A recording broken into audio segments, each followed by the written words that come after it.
Alam mo mga preng, habang nagmomotor ako, mas napapansin ko na hindi pala motor ang kalaban mo sa daan. Kalsada talaga mga preng. Kasi minsan maayos takbo mo, bigla ka na lang madadali dahil sa hindi mo napansin sa ibaba. Mga preng, tingnan mo to ha.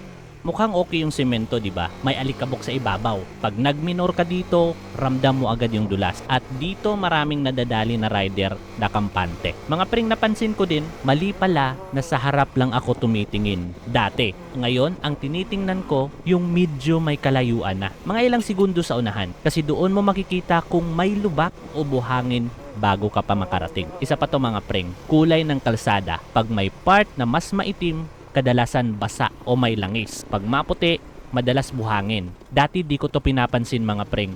Ngayon, automatic na sa mata ko. At preng, sa city ride, hindi mo kailangan mabilis. Mas kailangan mong maging ready sa biglang hinto. Tricycle, jeep, tao, kahit saan may susulpot. Kaya mas importante, control kaysa sa bilis. Mga preng, dati, lagi akong dikit sa preno. Ngayon, mas throttle control na. Mas smooth, hindi pagod sa kamay at mas tipid pa sa gas. Maliit na bagay pero ramdam mo sa long ride. At preng, pag may ginagawang kalsada, kahit simentado na, hindi pa rin ako kampante. Kasi madalas may graba, pako, o kung ano man yung mga naiwan. Diyan nasisira yung gulong mo mga preng nang hindi mo alam saan galing. Ito pa mga preng ha, pag may tubig sa daan, hindi ako dumadaan ng normal speed lang.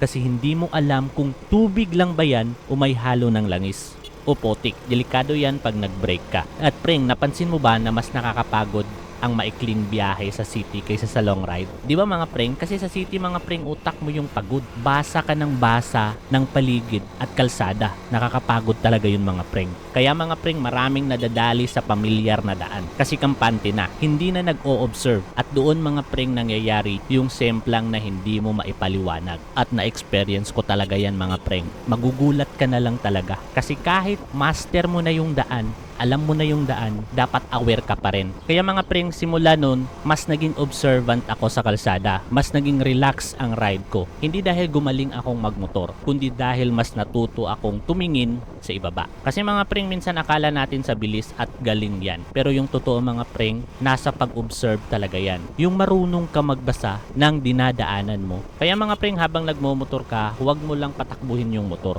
Tingnan mo lagi yung kalsada. Malaking bagay talaga yun sa safety. Promise at experience ko talaga yan mga preng. Kaya mga preng, observe the road, look ahead, control over speed. Kasi mga preng, kalsada talaga ang totoong kalaban.